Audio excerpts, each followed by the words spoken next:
The power of prayer is extremely strong. I believe in it 100%. I know what it's capable of. I know what God's capable of. And if we bring those things to Him in prayer, He will not leave us and He will not forsake us. Welcome to the Jesus Calling Podcast. Finding our way in life can be challenging, overwhelming, and discouraging. The path may seem clear at times, and then others, we feel pushed in a direction that may not feel comfortable or familiar. The only thing that we can trust is that God will show us the way, and we must step out in faith to find our purpose. Travis Tritt, a wildly popular 90s country star, thought he had his life mapped out in his hometown of Marietta, Georgia, managing the family air conditioning business. Tom Phillips, a pastor who worked with the Billy Graham Association as a crusade director, studied medicine in college. Both men were led to follow dreams that seemed out of reach, but God had their futures in mind the whole time. We'll start with Travis's story. I'm Travis Tritt. I am a country music singer, songwriter, entertainer, musician. I was born and raised in Marietta, Georgia, where I still live. I am happily married for 24 years, been with my wife 27, father of 3, and just extremely, extremely happy to be doing what I do for a living. Growing up in Marietta, Georgia, it was a great place to grow up. Back in those days, it was small town USA. And for example, we lived on a road where our house was that was about 3 miles long, and there were 4 houses on the whole road. So if you sat on your front porch and you knew you had company coming over, if you heard a car coming, that's definitely going to be your company, right? And it was just a great place to be, a great place to grow up, great place to interact with people. And no place else that I've ever been on this planet has ever felt like home the way that Georgia did. And that's one of the reasons I never moved. Well, as a kid, I loved music as a whole. I got started with gospel, obviously, singing in church. But as I got older, I started listening to a lot more country music. My father, on Saturday nights, we had a radio at our house. We had a television like just everybody else, but we also had a radio. And on Saturday nights, we hardly ever turned the television on. And the reason why was because my dad would come home from work on Saturday. He worked on Saturdays back then too.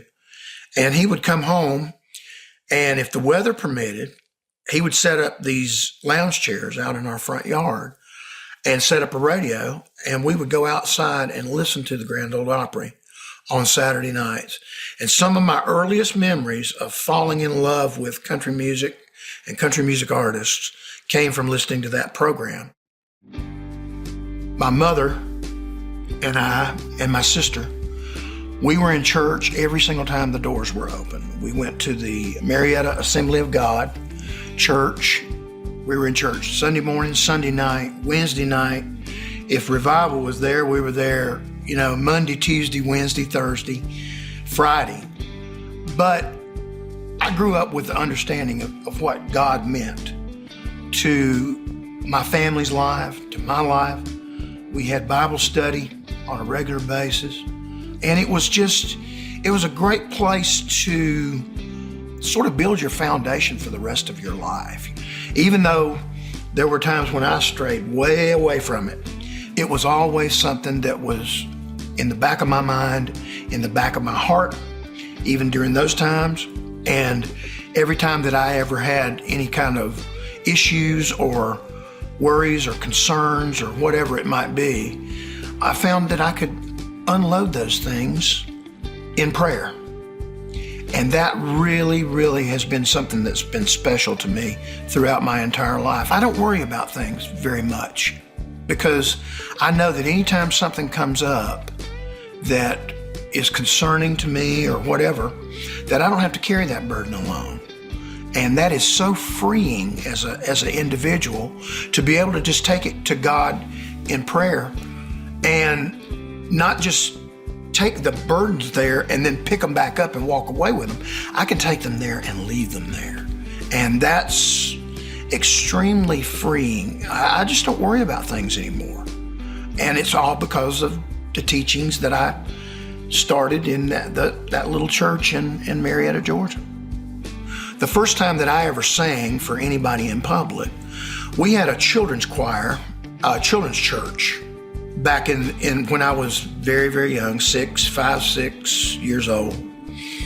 And we rehearsed the song, which was a new song at that time, Everything is Beautiful, the old Ray Stevens song.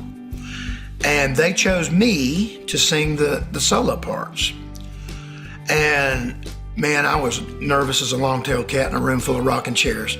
And we rehearsed it for weeks.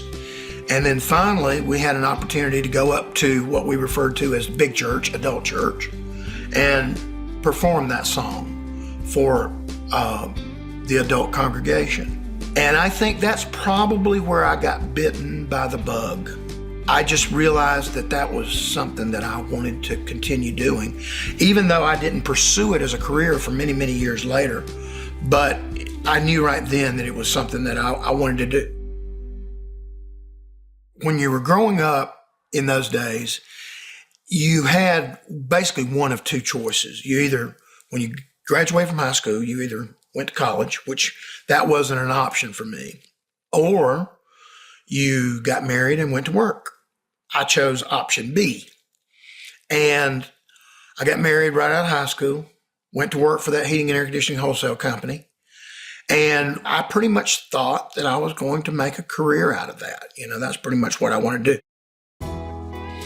I had a band that would occasionally play like a Christmas party or, a wedding or an anniversary party or something like that. But we weren't working very much. And I walked into this club one night, very close to my house. It was a little bar restaurant. And there was one guy up on a stage, up on a little platform with just an acoustic guitar and a drum machine. And I sat and listened to this guy for about, an hour or two. And I thought, I can do that job. I can do that. And sure enough, I got to know him very well. And a few months later, he decided he was going to come to Nashville to try to pursue his own musical dreams. And as soon as he left, I went to the manager of that club and I said, I want that job. And I got it. So I did both jobs for a while and it nearly killed me, but I was young and I could handle it, And after a while, I realized that I was having more fun at my night job than I was at my day job. And I also realized, oddly enough, that I was making more money at my night job than I was at my day job. So I wrestled around with the idea of just pursuing it full time for several months. And finally I went to my boss, who was the vice president of the company. And I said, listen, I'm really struggling with the idea. I said, I've got an opportunity to pursue this career in music, but I'm afraid because I've only got bookings at this one place. And after those bookings run out, I don't know where the next booking's coming from. And obviously don't know where the next paycheck's coming from. And he was an old guitar player that was really good. As a matter of fact, at one point, he'd been offered an opportunity to go out on the road with Carlos Santana, and he turned it down because it was a family business. And he told me how much he regretted that decision, and that he said, look, I encourage you to do it.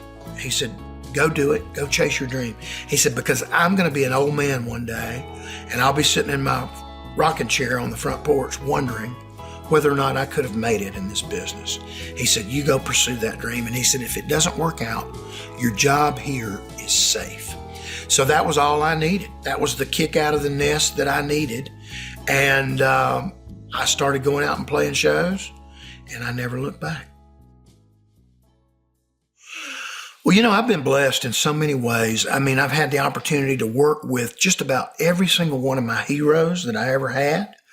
not just get to meet them and talk with them, but get to actually work with them, play concerts with them, record with them. Had the opportunity to work with Ray Charles, who was probably the most influential person on what comes out of my mouth when I sing than anybody on the planet. I had the opportunity to work with the Eagles back at a time when they had been on a 14-year hiatus, and I did a Common Thread album called Common Thread, which was a tribute to the Eagles, and all the country music artists of the day participated in that. I've worked with so many great people over the years, and it's just been more than I ever imagined when I first got started, that you would ever, I mean, you certainly dream about it, but I'm one of those people that can look back and say, honestly, that my dreams have more than come true. I released my first single in 1989, in August of 1989. And that December, we were playing at the National Finals Rodeo, or around all of the casinos around the National Finals Rodeo, featured country music artists for that entire week. And Charlie Daniels was playing at the Sands Hotel, where the Rat Pack, all those guys had performed for years. It's no longer there now, but he was doing a week of shows, and he booked me to open those shows. And I was so brand new that, I mean, they didn't put our name on the marquee. They stuck us literally in a broom closet for a dressing room. The first night before the show, he came down and he just poked his head in the door and said, "Hey y'all, I'm Charlie. I just wanted to welcome y'all and say it's so glad to have you here." And he looked in the room and he said, "What is this room they've got you in?" I said, "Well, it's our dressing room, sir." And he walked down the hall and he said, "Y'all wait 1 minute, I'll be right back." And he walked down the hall, and 5 minutes later he came back and got us, and he pulled us into his dressing room, which was huge. And he said, "This is my dressing room, and from now on it's your dressing room too." But the advice that he gave me after that whole week of shows, I watched every night when I was on stage, and I could look to the left, and on the side of the stage, all I could see was a silhouette of that big hat that he wore. And he came out and watched me every single night, and from beginning to end. And at the end of the week, he pulled me to the side and he said, "Listen, I've been watching you every night." And he said, "I'm just impressed." He said, "I love watching what you do with an audience." He said, "I love watching you perform. I love the songs you're doing. I love the songs you're writing, the style that you play." And he said, "I think you're going to have a career in this business for as long as you want one." He said, "But," he said, "I know that if you're brand new in this business, that it can be difficult to navigate." He said, "Sometimes you feel like you're in a stormy sea with no compass." And he said, "I'm not the smartest guy in the world, and I've never claimed to be. But if there's any way that I could be of any help to you, or give you any advice or any assistance, or if you just have some questions, or if you just have somebody that you just want to talk to about anything that's going on," he said, "Here's all my numbers." I would say that 99% of everything that I know about the business side of the music business, I learned from Charlie Daniels. He was truly one of my heroes, and I miss him so much every single day. But I love him, and I know that he's in a better place, and I just thank him so much for all of the things that he taught me, and more than that, for just being such a good friend, more than a friend, a father figure to me. 12, 13 years ago, I really wanted to just focus on just the live performance. And even though I haven't recorded an album in that period of time, I played shows. I played on average about 135 shows a year, every single year. So I've never gone away. I've just always put my focus on, for the last 13 years, on the touring and the live performance part of it. And going back in and doing an album was a little bit nerve-wracking for me, because I know that a lot of things have changed in the industry in that period of time, as far as how people record music, how they approach it. Plus, I was working with a lot of first-time songwriters I'd never written with before. But one of the first songwriters that I wrote with was a guy named Brent Cobb. And Brent came to me with this concept. He said, I was thinking about, before I even came over here to write with you, he came to my house. And he said, even before all this came down, I was thinking about how much your music meant to me when I was growing up and riding around and listening to it with my daddy and my granddaddy.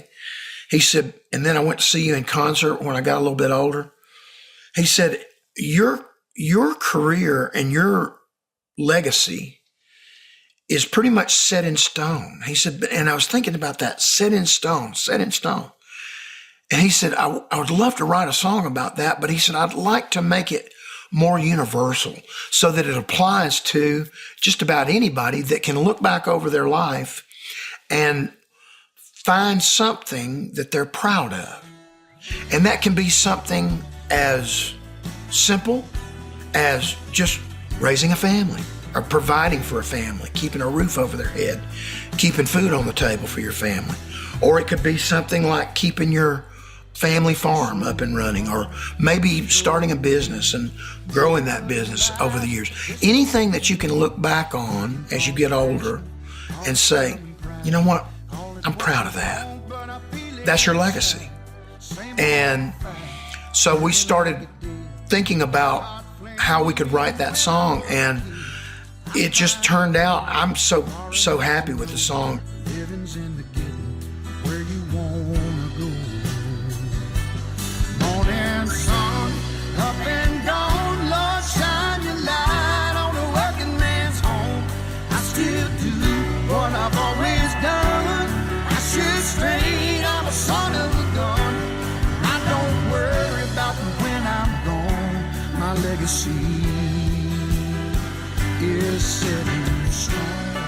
I think the thing I want to be remembered for is this is a guy that just absolutely loved what he did for a living.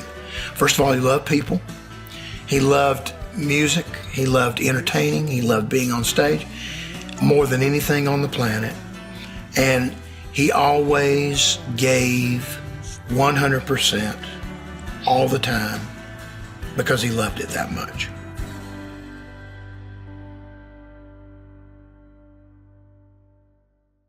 I am a big believer in counting your blessings. So my prayers start off each night with thanking God for all the blessings. And like the old song says, count your blessings, name them one by one. I do that every single night when I pray. I thank God, first of all, for my health. I thank him for my family. I thank him for my family's health. I thank him for the protection that he's provided for me over the years, keeping us out of harm's way. I thank him for salvation. I thank him for the talent that he blessed me with. I don't know why on earth he chose me, but I'm so thankful for it. And not only the talent that he blessed me with, but also the ability to be able to use that talent to go out and entertain people, to make people smile and forget their troubles for a little while, or lift people up or take them on a journey in their mind or their spirit, and be able to not only do that, but to be able to use that to make an extremely good living for me and my family members. All of those are blessings, and they came from one place, and that's God. I know those things happened from heaven without a shadow of a doubt. So I thank God for those things every single night. I just recently became familiar with Jesus Calling, but once I found out about it, and I started listening to the podcasts as part of a morning ritual, morning routine. And there's always something there. There's always something, inspirational for me that I can read and take as part of my faith. And it applies to, it almost seems like that each day, the things that you hear on the Jesus Calling podcasts, in some way or another, are things that apply to whatever it is I'm dealing with that particular day or at that particular time. So it's very inspirational to me. I've seen the power of prayer in a bunch of places in my life. I mean, obviously, I've seen, first of all, if it wasn't for the power of prayer, I probably wouldn't be here. Because in my younger days, when I was in my early 20s, I was a hellraiser. And I was off doing a bunch of things that I shouldn't have done, partying way too much, drinking way too much, drinking and driving, doing stupid things. And there were several incidents that I was involved in where I could have killed myself, could have killed other people, could have been involved in terrible accidents, other situations that were extremely dangerous. Just situations that I don't think I would have been able to endure or live through had it not been for my mother, who I knew every single time that I was out, wherever it was. I knew that my mother was at home praying for me. And I knew my grandfather and my grandmother, her mom and dad, were praying for me. And they were devout. I mean, they were devout. I used to say all the time, these people are tight with God. Tight. And I knew, for whatever reason, that they would call me and tell me from time to time that, I don't know what's going on with you right now or what's happening with you, but for some reason or another, last night, I just felt this real strong compulsion to pray for you. And as it happened, in just about every one of those cases, I was in a very, very dangerous situation right at that very moment. That's God. I remember hearing my pastor years ago as a very young person. He said, when Jesus says, lay your burdens down, he doesn't mean for you to bring the burdens to him and then lay them down and then pick them back up again when you walk away. It's lay them down permanently and leave them with him. That's what faith is. And that does give you a tremendous amount of peace to be able to take those burdens to God in prayer and be able to leave them there and not worry. And it gives you so much freedom. At least it has for me. And I know it has for a bunch of other people as well. You can find Travis Tritt's new record, Set in Stone, anywhere music is sold. Stay tuned to Dr. Tom Phillips' story after a brief message.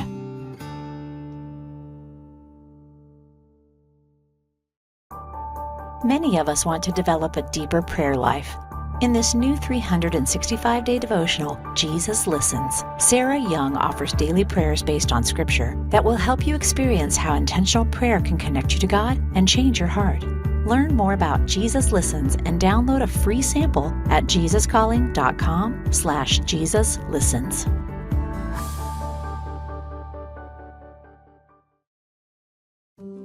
Our next guest is evangelist Dr. Tom Phillips, who's the vice president of the Billy Graham Evangelistic Association.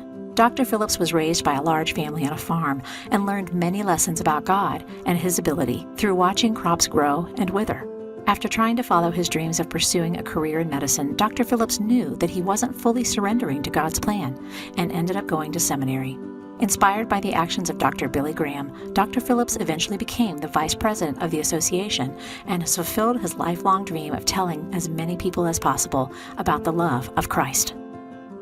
My name is Tom Phillips. I'm the vice president of the Billy Graham Evangelistic Association. I've been working with Mr. Graham in Franklin since 1974. I've been privileged to serve in many areas, and my heart, as was Mr. Graham, is revival, because when the church itself is awakened, then we will have the greatest evangelism And if it's the greatest revival the church has ever known, it'll be the greatest return on investment in souls saved as the church comes alive.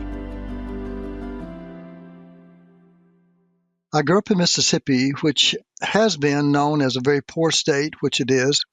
And my family loved the Lord. One grandmother and grandfather had 10 children. Another grandmother and grandfather had 14.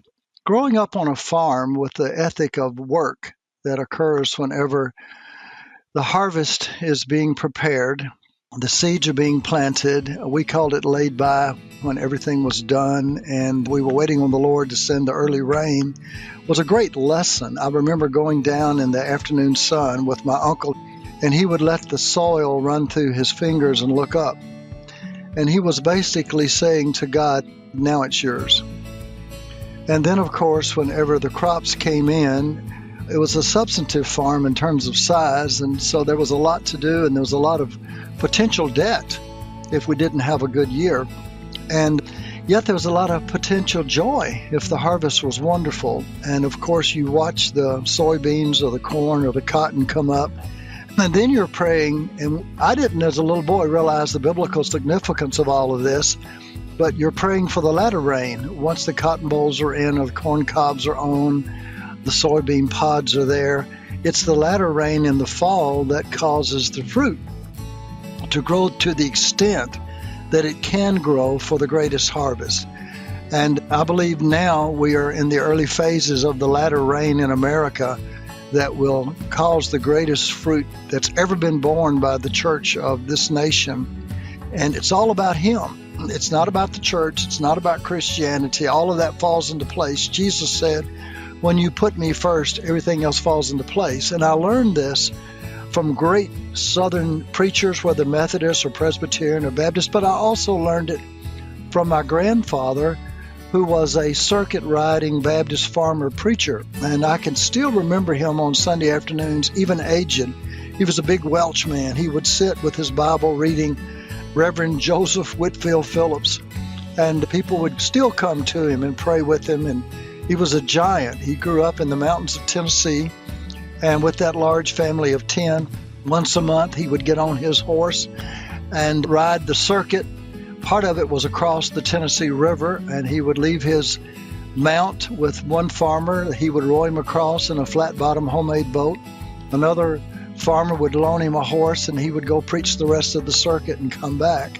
And that was the cutting edge of frontier ministry in the early days of our nation. So my heritage was very simple. It was very basic. It was very biblical. It was very loving. It was very disciplined. And I never knew insecurity in my family because they relied on the Lord.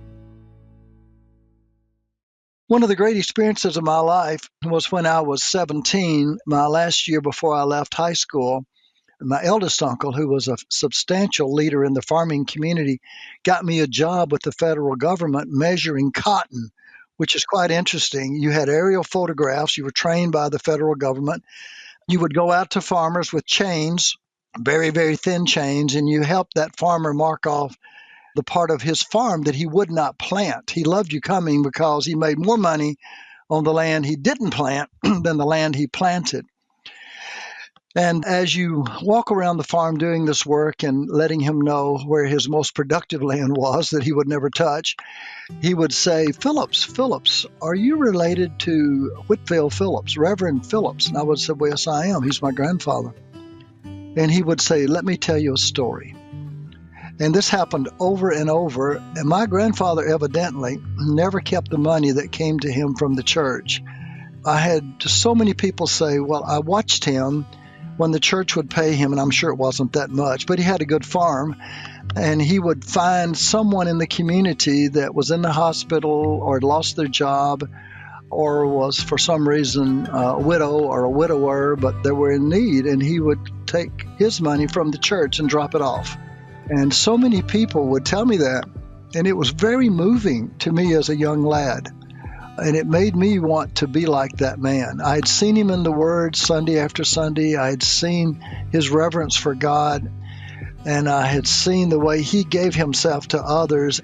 So that kind of heritage was selfless. It was giving, it was loving, it was caring, and it was totally, totally honest. It was transparent, it was vulnerable. So I was quite honored. Well, in those days, a lot of people in Mississippi just went from high school to work. And as I looked at my life, I was an academically introverted person. But because of that, I buried myself in books and I became erudite in some ways. And I thought, well, I love to tell people about Jesus. So I should go to pre-med and then I should go to medical school, maybe become a surgeon, and use that platform to tell people about the Lord. I was one of the few kids in my church that would show up on cold turkey visitation night to go out and tell people about the Lord. Now, I always went with an older person, but, 14 years old or 15, I'm there. And I thought, I love this. I love telling people that God loves them. It was like telling them that my family loved them. It's my spiritual family now. So I went to Ole Miss and went into pre-med. It was a crazy time because God begins to work on a person's life as he calls them to their destiny if they will listen. And I knew I had a spiritual inkling in my heart that I couldn't quite comprehend. And I did pray consistently. And that's when it was like a light bulb for destiny came on in my heart and my life. And I surrendered to whatever God wanted me to do. And I made a deal with him, though. I didn't want to give up medicine, so I surrendered to medical missions. And he said, that's not what I asked you to do. I didn't ask you to surrender half yourself.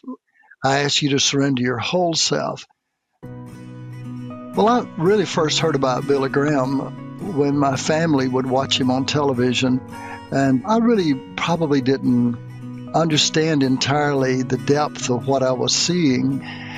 But I had a tremendous amount of admiration. And in our daily, tiny little newspaper in my hometown in Mississippi, we had the column, My Answer, that Billy Graham wrote in answer to people's questions. And in the spring of my sophomore year, he had a column and he said, I pray about where to park every time I go to town. And when I do that, God gives me a person to minister to when I park where God wants me to. And then I thought, well, that's interesting. I can do that. And as I drove down to the little southern town with the courthouse in the center and the beautiful old stores, very colonial, I'd pray and I'd start to pull in and God would I had this distinct feeling, don't do this. And I wouldn't. Then I'd actually be pulling in a spot and God would go, it just didn't feel right. So I'd back out and then pull in where I felt at peace. And God was teaching me the tuning fork of spiritual resonance. And every single time that whole summer, when I followed the tuning in my heart and parked without exception, literally, I got out of my car and there was somebody right there with a need that I could minister to them. And I'd never had that happen. And I knew that God was changing my life for the sake of others, for souls, for eternity, for destiny. And then I went back to Ole Miss and dropped all the courses except my biology major that had to do with medicine and all the sciences, etc., and picked up all the things that pastors should learn, like German and Latin. And I was in my psychology class, and a pastor came up to me, and he said, I hear you've surrendered to the ministry. And I said, yes. He said, would you like a church? And then, mind you, I'm 19 years old, and I'm a scientist by training. I'm not a pastor, but I love the Word of God, and I'd studied it, and I memorized, and so I kind of semi-knew it. The whole church voted unanimously for this 19-year-old to become their pastor, and we had 250 people in the church, and I commuted 150 miles a day, and I loved every moment of it and learned a tremendous amount. And God then started guiding me in an open way to understand others and love others, and I was received, and I received them. The church is here to change the culture. The Word of God is here to change the culture and make us more like the Creator. And that's what a revival, true revival, is all about, a renewal, a reset, a restoration, is bringing us back into alignment with Jesus. Cliff Barrows, the great song leader with Billy Graham, ran into Jesus Calling, and he started just giving everybody in our team a Jesus Calling. And I found that it was one of the most illuminating books I had ever read. I like to underline and put notes in the margin. And then when I come back a year later and I'm reading it again, I put down the prayer needs of that time, and I see the answers that have come. But often the guidance for me and the need that I have comes out of Jesus Calling.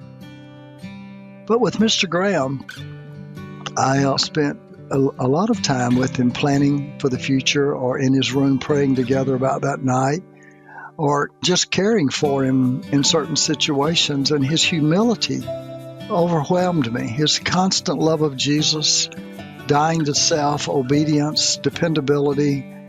He was truly a man of God. And I think that's kind of overwhelming. And young pastors say to me, a young evangelist as well, how do I become Billy Graham? And I said, well, what's your name? And they'll tell me, and I said, well, can you die to that name and live only for Jesus? Because you can be successful partially surrendered, but you'll never be Billy Graham partially surrendered. And that's why Billy could say, I'm praying for an old-fashioned Holy Ghost, heaven-sent revival that would sweep America from coast to coast. He prayed that from 1949 all the way until he died, because he knew that if the Church of Jesus Christ would truly be awakened by God in a fresh and new and obedient and biblical way, we would see the greatest evangelism or good news proclamation and response by the unsaved the world's ever seen. To learn more about the Billy Graham Evangelistic Association, please visit billygraham.org, and be sure to check out Dr. Tom Phillips' latest books at your favorite retailer. If you'd like to hear more stories about following where God leads, check out our interview with David Crowder. Next time on the Jesus Calling podcast, we talk to country music artist Brett Young, who shares about his early dream to play baseball and how God guided him toward his country music career after an injury ended his baseball career.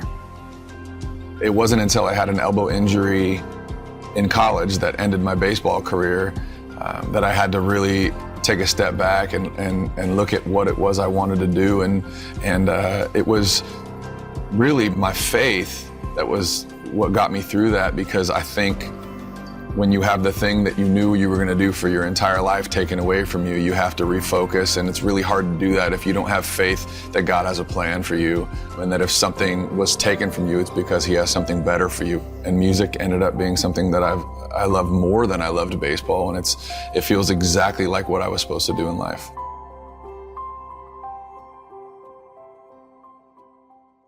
Want to hear more inspirational stories of people who have been changed by a closer walk with God? Then subscribe today to the Jesus Calling podcast on Apple Podcasts, Stitcher, or wherever you listen to your podcasts. And please be sure to leave a review, which helps us reach and inspire others with these stories. Plus, if you like seeing our guests as well as hearing them, you can find video interviews available on our YouTube channel at youtube.com/JesusCallingBook, on Facebook, and on the Jesus Calling Instagram page.